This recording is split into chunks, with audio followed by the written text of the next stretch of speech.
और दूसरी तरफ बिहार की सियासी बदलाव के नाम की हवा लेकर एंट्री करने वाले जनसुराज के संस्थापक प्रशांत किशोर विवादों में घिर गए हैं।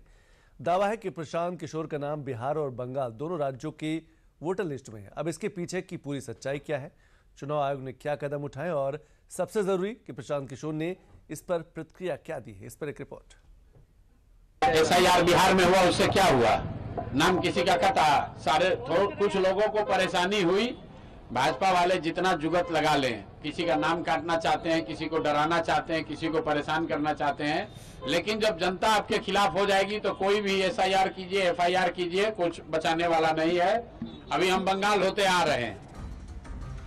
बिहार की धरती पर बंगाल का ये जिक्र प्रशांत किशोर ने सोमवार की शाम को किया था, लेकिन क्या पता था कि उनकी जबान पर जिस बंगाल का नाम सियासी तौर पर आया, उसी बंगाल का कनेक्शन बिहार में उनके लिए मुश्किलों की वजह बन जाएगा। सोमवार का सूरज जब ढला तब तक सब कुछ ठीक था, लेकिन मंगलवार का सूरज प्रशांत किशोर के लिए अलहदा था, क्योंकि इस बार कुछ ऐसा हो गया जिसकी उम्मीद भी सियासी सफों में नहीं थी। अब हुआ क्या, पहले आप ये समझिए। बीजेपी ने आरोप लगाया कि प्रशांत किशोर 2 राज्यों के वोटर हैं। बीजेपी ने एक रिपोर्ट का हवाला देते हुए आरोप लगाया कि बिहार और पश्चिम बंगाल दोनों जगहों की वोटर लिस्ट में प्रशांत का नाम दर्ज है, और ये मामला तब सामने आया है जब प्रशांत किशोर खुद एसआईआर को लेकर बीजेपी पर निशाना साधते रहे हैं। वैसे तो बंगाल और बिहार का जुड़ाव ऐतिहासिक तौर पर सैकड़ों साल पुराना है, लेकिन सियासत में अब ये जुड़ाव प्रशांत किशोर के लिए मुश्किल बन चुका है, क्योंकि इन आरोपों पर बीजेपी ने प्रशांत किशोर को आड़े हाथों लिया है। बीजेपी नेता अमित मालवीय ने प्रशांत पर निशाना साधते हुए कहा है कि जनसुराज के संस्थापक प्रशांत किशोर पश्चिम बंगाल और बिहार दोनों राज्यों के मतदाता हैं। आमतौर पर अगर उनकी पार्टी की बिहार में कोई वास्तविक उपस्थिति होती है तो ये एक बड़ा विवाद होता, लेकिन ऐसा नहीं है, क्योंकि जनसुराज का कोई महत्व नहीं है। हालांकि बिहार में बीजेपी ने इस मामले को उठाया भी है। बिहार बीजेपी के प्रेस पैनलिस्ट नीरज कुमार ने इसे अपराध करार दिया और टीएमसी से कनेक्शन पर सवाल उठाए हैं। तो अब इस सियासी बयार से हटके अगर आंकड़ों के चश्मे से इन आरोपों को देखा जाए तो इनमें कितना दम है, ये समझना जरूरी है। दावों के मुताबिक पश्चिम बंगाल की वोटर लिस्ट में प्रशांत किशोर का पता 121 कालीघाट रोड, कोलकाता में दर्ज है। यही वो जगह है जहां भवानीपुर में टीएमसी का मुख्यालय स्थित है। दरअसल प्रशांत किशोर ने 2021 के पश्चिम बंगाल विधानसभा चुनाव में ममता बनर्जी की चुनावी रणनीति तैयार करने में अहम भूमिका निभाई थी।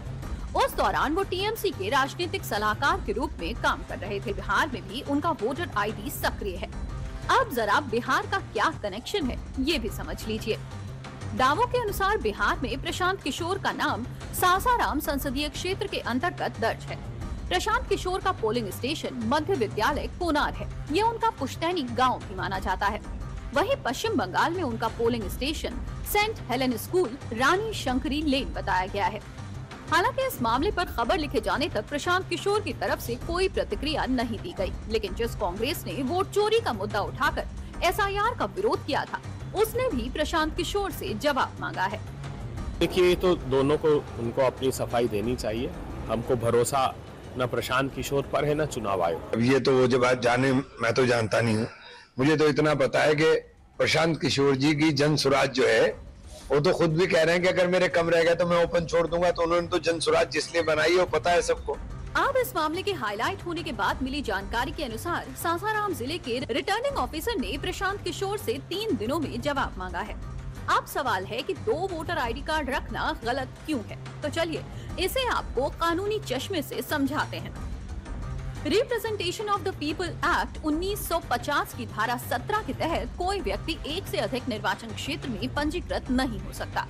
धारा 18 के अनुसार किसी भी मतदाता का नाम एक से ज्यादा वोटर लिस्ट में दर्ज नहीं होना चाहिए।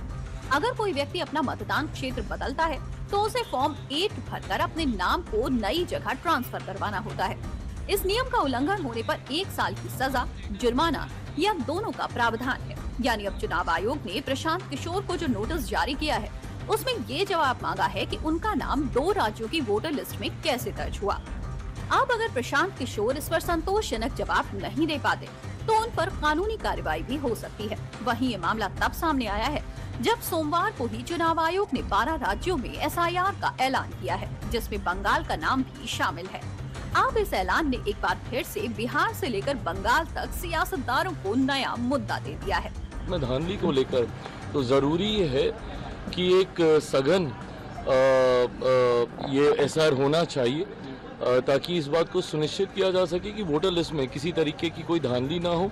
विशेषता कोई घुसपैठिया, कोई ऐसा व्यक्ति जिसके बारे में हमारे संविधान में स्पष्ट तौर से कहा गया है कि जो भारत का नागरिक नहीं हो उसको हमारे देश के सबसे बड़े अधिकार मताधिकार का दुरुपयोग करने का उसको मौका ना मिले। इस सोच के साथ जब बिहार में भी एसआर हुआ था हम लोगों ने इसका स्वागत किया था।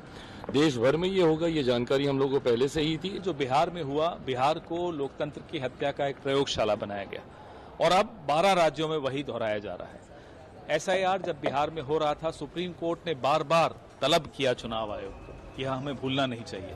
चुनाव आयोग बिहार की एसआईआर से अपनी विश्वसनीयता खो चुका है।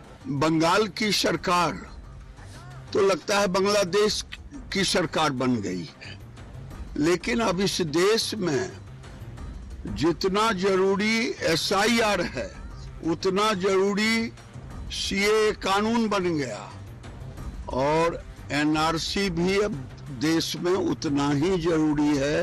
हालांकि ये बात भी सच है कि एसआईआर का मोटिव ऐसे ही वोटर्स की पहचान करना है जिनका नाम 2 जगह रजिस्टर्ड है, जो मृत हो चुके हैं, जो अपना पुराना निवास छोड़ चुके हैं। फिलहाल ये सियासत तो जारी ही है, लेकिन जो मुद्दा प्रशांत किशोर के नाम पर उठा है उसकी जांच की जा रही है और चुनाव आयोग के नोटिस का जवाब प्रशांत किशोर क्या देंगे, यही इस मुद्दे की राह तय करेगी।